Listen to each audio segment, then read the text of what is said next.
You are alive because one man hesitated. 4 minutes, one decision, and the survival of the human species balanced on a single judgment call. You are breathing right now because of a man you have never heard of. Not a president, not a general, not a hero with a monument or a medal or a name carved into marble. A mid-level Soviet military officer sitting in a bunker outside Moscow on a Tuesday night in autumn who looked at a screen telling him the world was ending and decided not to believe it. He had no proof. He had no backup. He had 4 minutes. And somewhere inside that decision, inside that one man's refusal to let the machine be right, is every person alive on this planet today. Every child born after 1983. Every song written. Every meal eaten. Every ordinary, unremarkable Tuesday you have ever lived through. All of it contingent. All of it borrowed. All of it his. September 26, 1983, 12:14 a.m. The year 1983 does not feel the way history makes it sound. It does not feel like a chapter heading. It feels like a held breath that never fully releases. It feels like the specific pressure behind your sternum when you are waiting for news you already suspect will be bad. You are alive in a world that has decided, quietly and without much debate, that the acceptable cost of political stability is the permanent possibility of total extinction. 2 nations, the United States and the Soviet Union, are sitting across from each other with enough nuclear warheads between them to kill every living thing on the surface of this planet multiple times over. The math has been done. The math is not in dispute.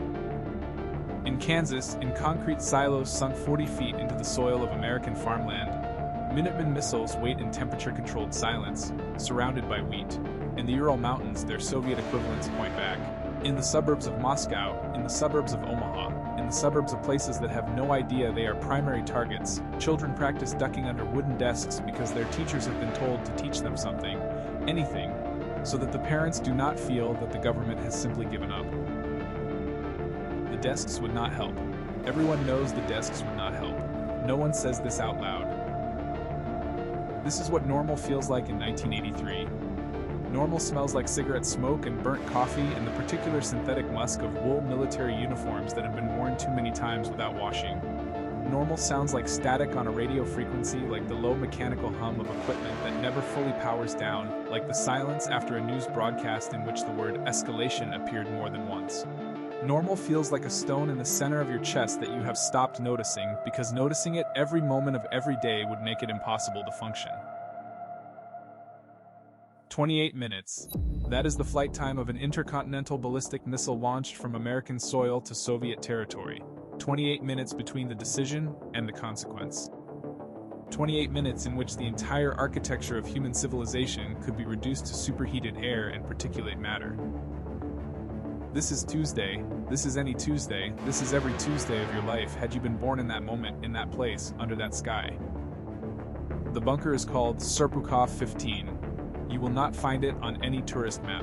It sits beneath the earth like a held secret, humming with the particular electricity of systems designed to detect the end of the world before the end of the world arrives. The Soviet satellite network overhead is called Oko. The word means eye in Russian, an appropriate name for something that does nothing but watch. Scan the curved skin of the atmosphere for the specific infrared signature of a missile launch. The heat plume, the exhaust plume, the unmistakable thermal signature of a weapon leaving the ground on the other side of the planet. Oko does not think. Oko does not reason. Oko does not have doubt or intuition or feeling in its mechanical stomach that something is not right. Oko sees heat. Oko reports heat. And in 1983, the Soviet military leadership believes, with the particular certainty of people who have designed a system themselves, that Oko does not make mistakes. The duty officer at Serpukhov 15 has one job, not two. Not a job with nuance or discretion built into it. If Oko reports a launch, a real one, an American launch, the kind that means the missiles are already in the air, the duty officer picks up the telephone and reports it up the chain of command. Immediately. Without hesitation. Without second guessing. The protocol does not contain the word maybe. The protocol does not contain a line that reads, unless you personally suspect the satellite might be malfunctioning.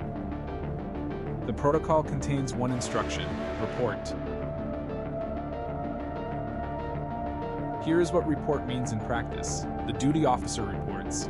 The chain of command receives the report.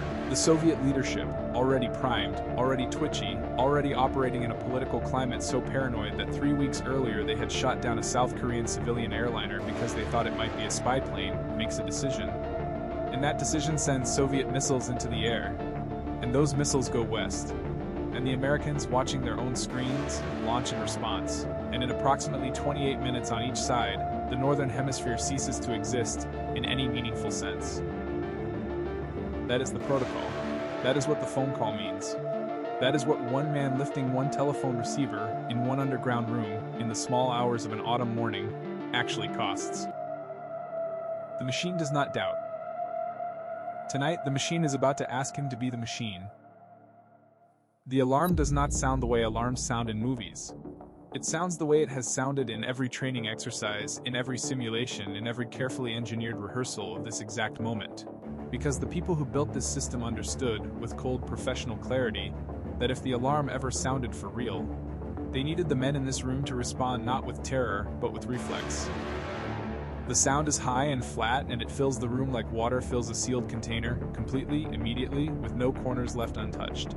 Every nerve-ending Stanislav Petrov possesses has been conditioned, through repetition and discipline and years of Soviet military training, to understand what that sound means. The screen reads, "Missile launch detected. One missile, inbound from the United States of America." Petrov looks at the screen looks back. The alarm continues. The fluorescent lights of the bunker are the particular shade of white that makes everyone look slightly ill, and the room smells of electronics running too hot and of the cold sweat that has already begun to appear on the back of every neck in the building. Then the screen changes. A second missile, a third, a fourth, a fifth.